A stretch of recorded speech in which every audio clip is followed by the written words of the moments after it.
Hi everyone, in this session I'll be looking at Bayes' theorem.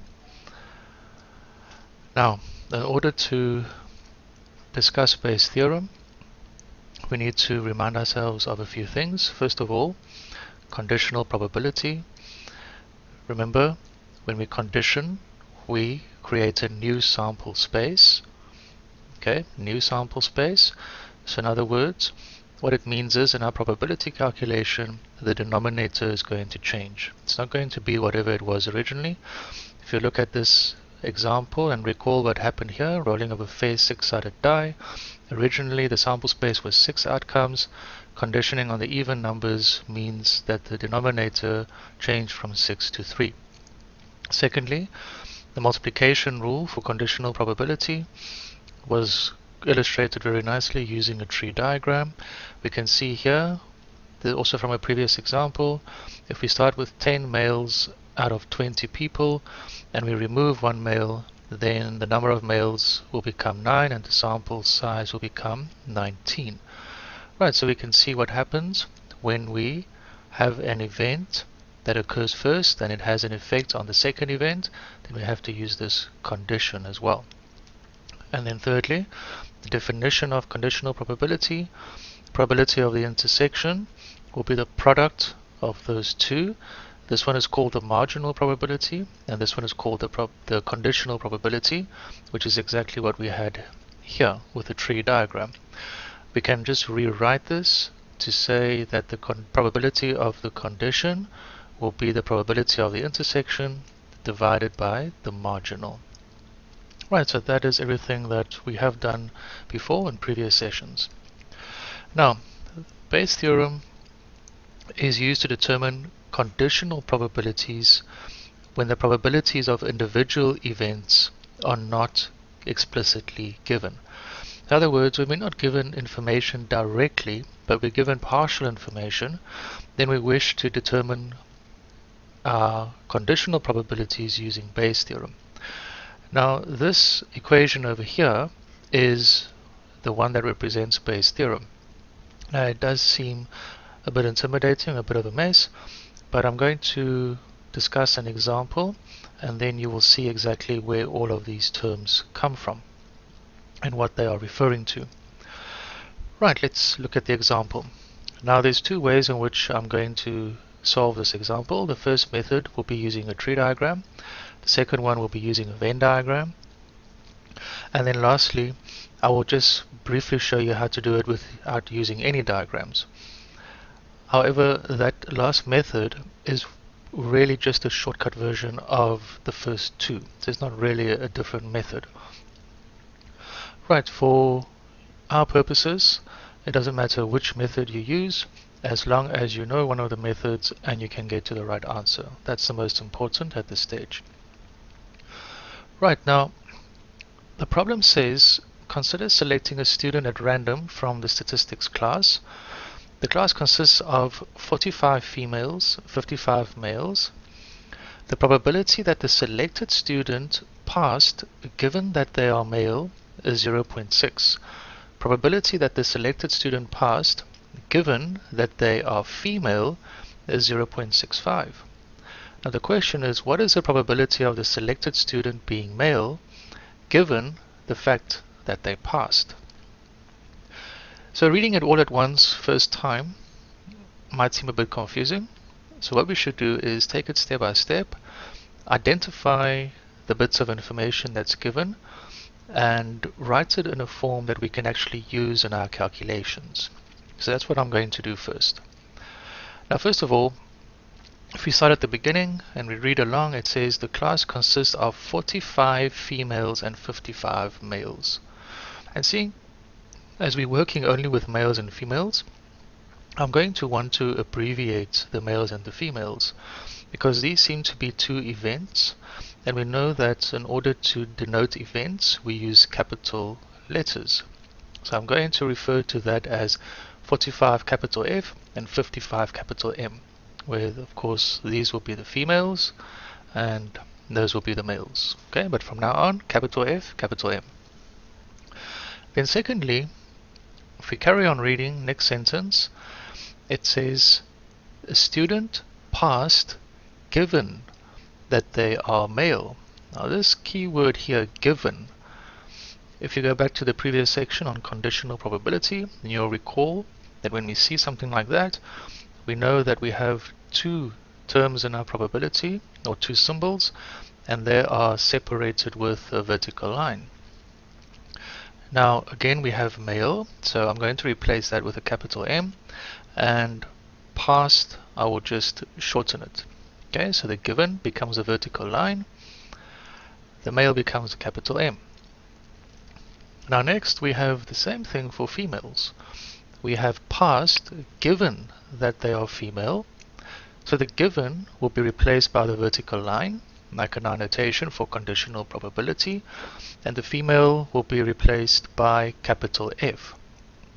So we have passed given F. Then if we look at the last bit here, the question part says male given that they passed. So again we have this given over here, so that becomes our line. The male and the passed we'll just replace by capital M, and the past, the whole sentence there, we'll just replace with passed. Right, so reading this, we have 45 females, 55 males. Passed given that it's a male is 0.6, passed given that it's a female is 0.65, and male given that they passed. That we need to calculate. That's the question.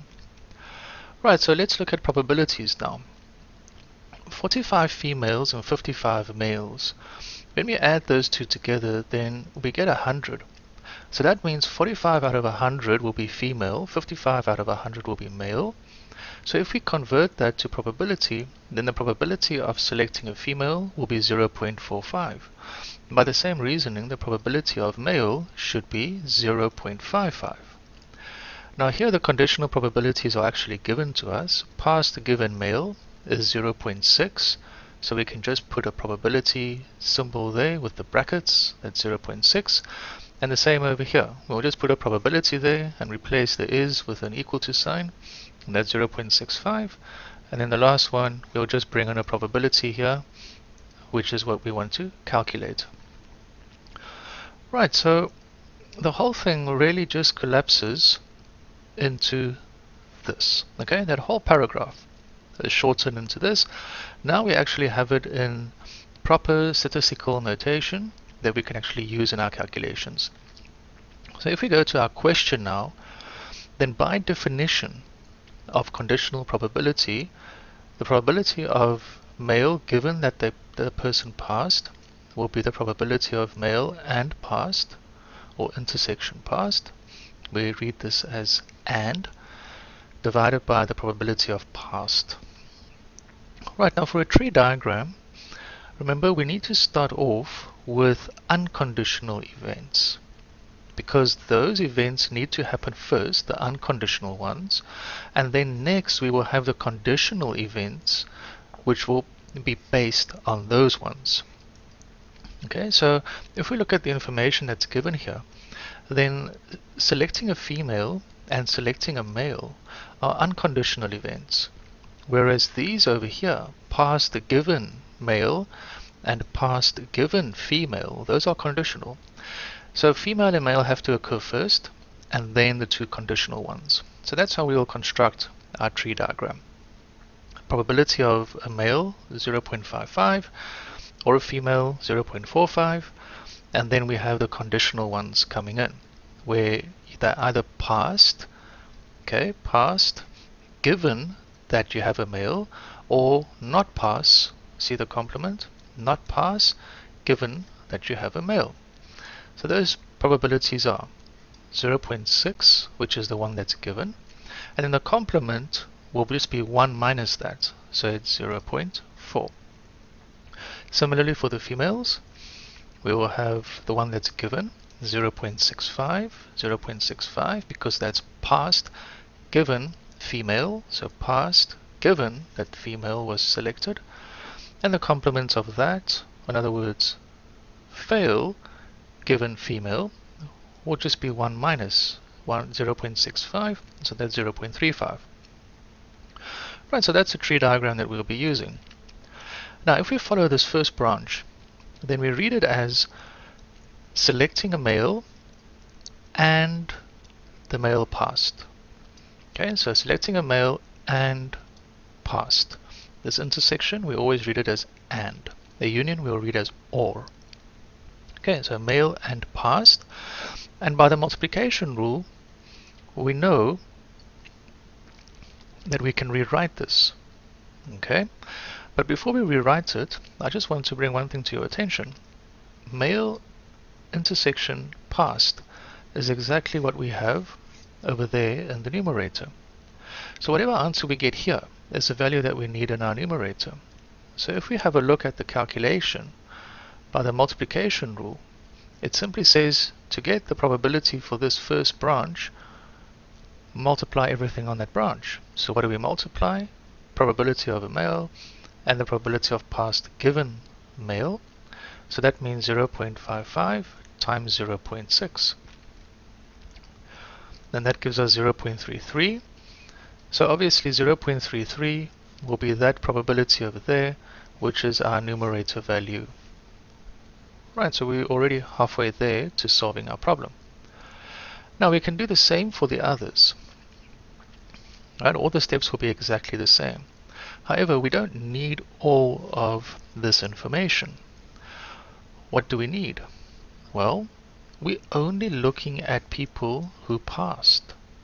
So that means the complement of passed that we have over here, and we have over here as well, these complements, we can actually ignore them. We can take out these branches entirely because they're not relevant to the problem.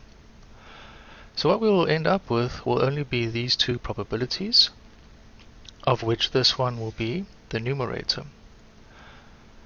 Now, if we add those two together, then what actually happens is we get our new sample space, which is the probability of passed. So this 0.6225 is what you see over here in the denominator. Probability of passed 0.6225, which is exactly what we need over there.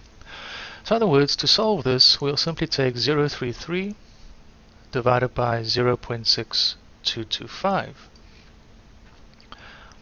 and that will give us 0.53012, and that's it.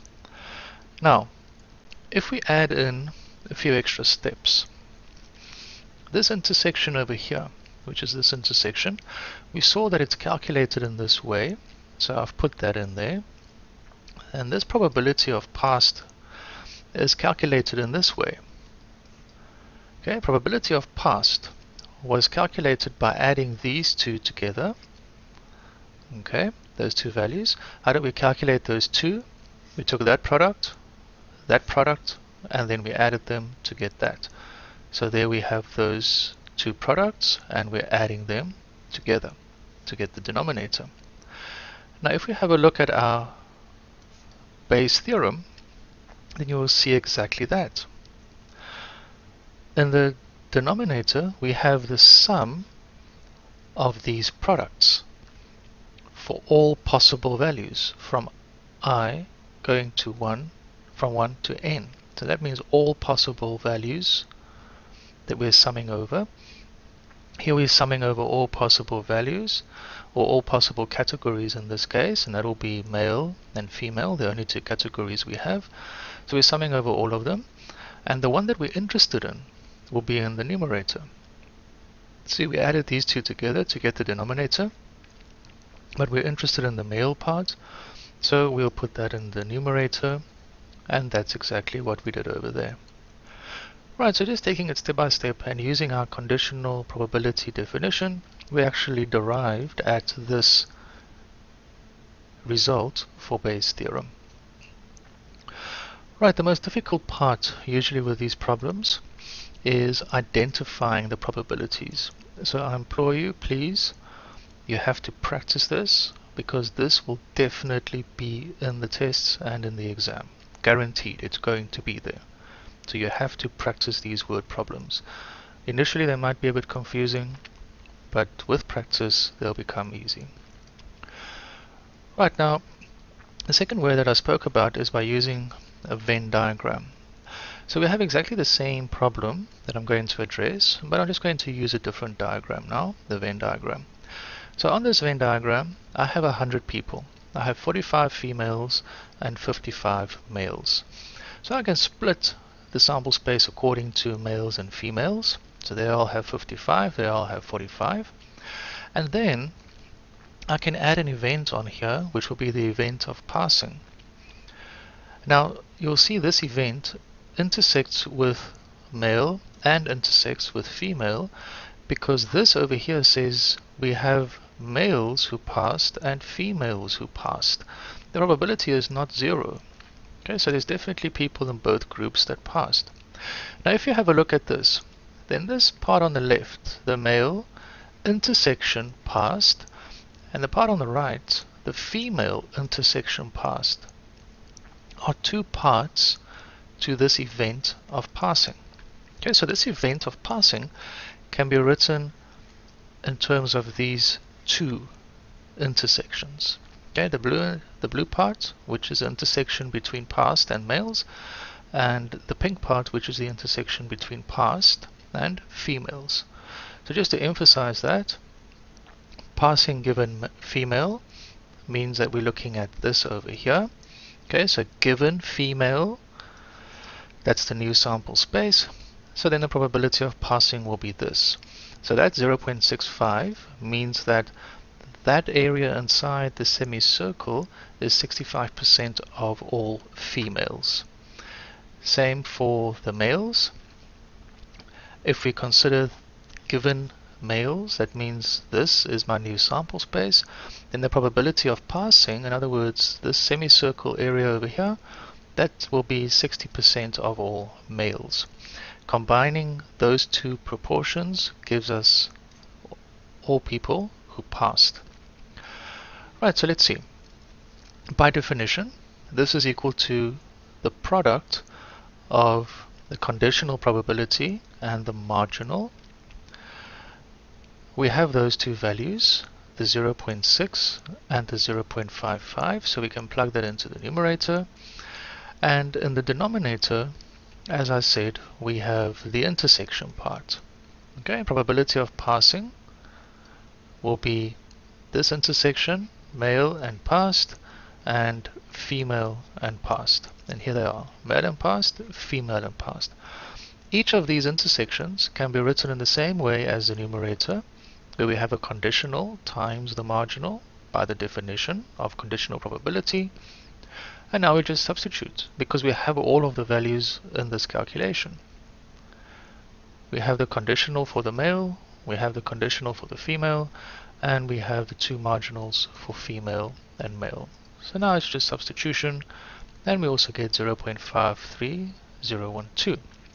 So if you look at this step over here, you'll see that it is exactly Bayes' theorem. Alright, so we get to the same stage as before. You can see exactly the same steps as before. Right, now lastly, what I usually call the shortcut calculation or shortcut solution. Most important, you must identify the probabilities correctly. There's no graph to go with this, so you must know which values to use when. So first thing is, write down the unconditional probabilities followed by their conditional ones, like on a tree diagram. Multiply them, get the products, add the products together, and this will be the new sample space, your sum, and identify the one that you are interested in, the event of interest. We're interested in males passing, so we'll look at the second row over here, and we simply divide 0.33 by 0.6225, and that's it. So this is very easy. This is actually how I do it manually, because I have the tree diagram in my mind's eye, but it takes a bit of practice, so please, I'll remind you again, practice this. Right, there will be another example which you can have a look at.